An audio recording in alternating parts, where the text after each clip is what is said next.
reading for June 2020 for fire signs. That is Aries, Sagittarius, and Leo. This is about this, the astrological influence of those signs for this month. Let me know in the comments down below how you like these. It's something new I'm trying on my channel. I'm just going to get right to it. Ooh, as soon as I manage to shuffle these cards. Hi, cards. Please. This is for fire signs in June. Okay.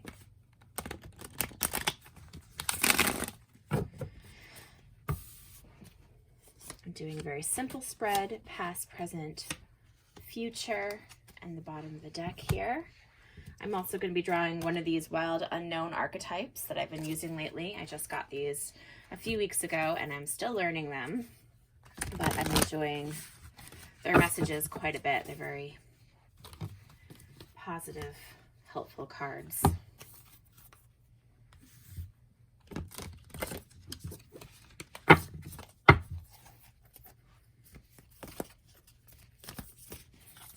Okay.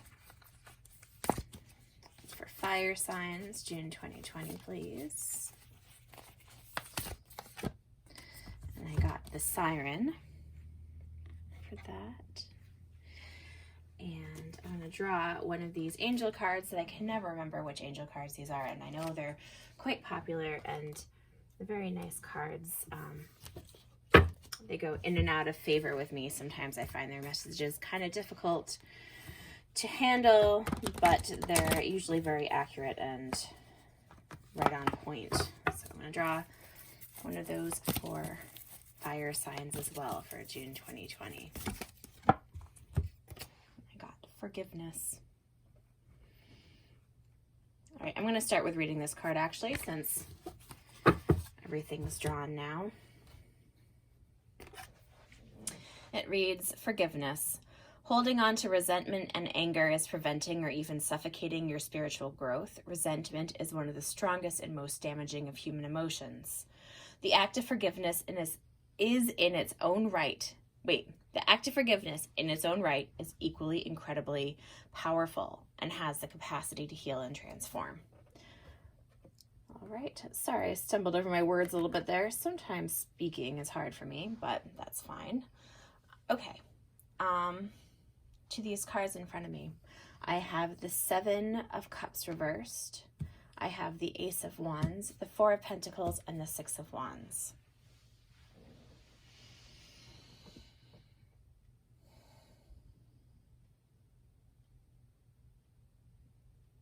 Well, in the present position here, I see the Four of Pentacles. You're holding steady. You're holding on to what you have. You're holding on in pretty much every respect of the way. This man here is protecting all that he has. But he also is unable to really move because he's holding on to what he has. So there's like two aspects to this card. Sometimes, though, it is the proper time to hold on to things. There's a time for movement and there's a time for remaining in position. And so that's where you are right now. In the past, we have the Ace of Cups, which is a new loving opportunity coming in. The thing about the aces is that when these energies come in, it's up to us to either nurture the energy or to let it go. And so if this person here is holding on to loving energy, that could be very positive. It depends on which way you're holding on to it. The Six of Wands here is a victory card. So you've been through battles, you've dealt with, you've been through the energy of the Five of Wands, the conflict of ego. You've defended yourself, you defended others, and you're accomplished. You made it through. So it may be that right now this energy of holding on to what you have or holding on to the position that you're in, it looks as though that will be fruitful for you. However, if you're hanging on to resentment, I would recommend working on that because it really hurts you in the end.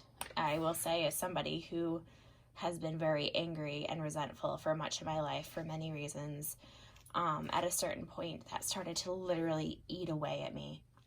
It really affected my health and my well-being. And so while I have great understanding for anger and resentment, especially during, there's many reasons for that, but I would say as a word of caution that to make sure that it's not damaging yourself, and also not to feel guilty if you can't let go of it, because it's a process. You have to work to let go of those sort of things. The Seven of Cups here in reverse is a very cheering card for this sort of spread here, because there's actually a lot of positive elements here. And it may be that this is all positive because you have been able to forgive, because you are on that path of trying to process and work through your emotions. And it's like some things are unforgivable, but to become an unforgiving person is another step, if that makes any sense. So the Seven of Cups reversed here is a card of clarity. This is making sense of a muddy situation, of there being so many options in front of you and so many elements that are overwhelming, of not really being able to see which way is the best. You can see all these cups have different things in them, and in this card they're all positive, but not in every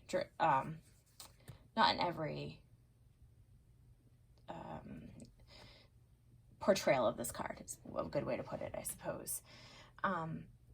It's really difficult to have so many options ahead of you and not be sure which one is the best option. But in reverse, that is clarity. You know the way. You already know the way. This entire time you know the way. And that's why I'm led to believe that this holding on to your energy, that holding on to your path, that standing the course and standing ground is a positive place to be, because I think it comes from a place of love, and I think it brings you to a victorious future. I'm going to read what this card, the Siren, has to say about itself.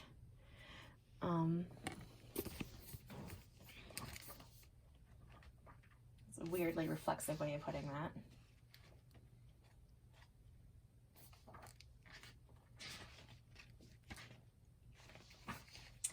The Siren. The siren calls and the world spins. What we thought we wanted pales in comparison to the sweet allure of her song. We find ourselves lost in a spell of desire and longing, perhaps even lust. Whether the thing calling to us is ultimately good or bad is somewhat irrelevant. It's the journey that matters. And the work of the siren is to take us on a deep psychic descent. Following her song, we go down, down, down to a place where lessons are learned and courage must be rallied to find our way back to dry land. Try as we might, resisting the call may not even be an option unless, like Odysseus, we bind our hands to the mast of our ship. Interesting.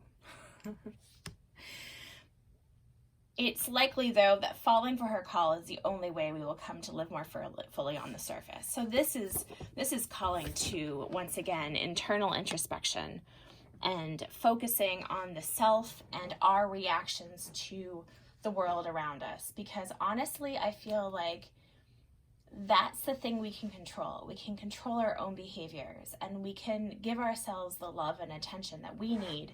Sometimes, I mean, the nurturing of this Ace of Cups that you received in the past could be working on yourself and healing yourself. And I know all of these words that I am saying sound so cheesy because there's been a lot of talk of these things over the years, but I will say with great certainty, as someone who has come from a much more painful past, there's nothing cheesy about it at all.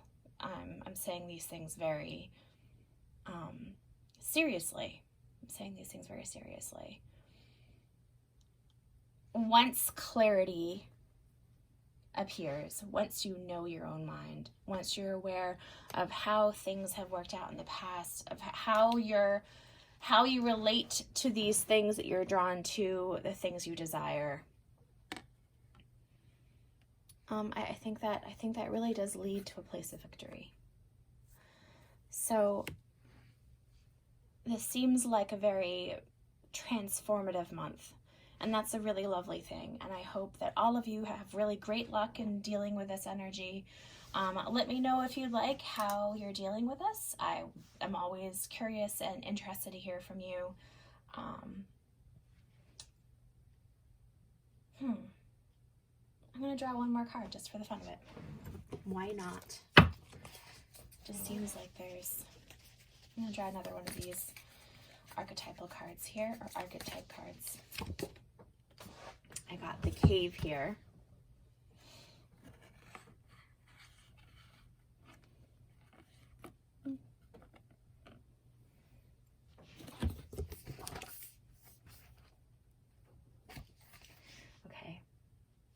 Those who are fortunate enough to find and enter the cave are forever changed. It is a place of potent power, acting both as portal to another realm and a space for sacred ritual and initiation.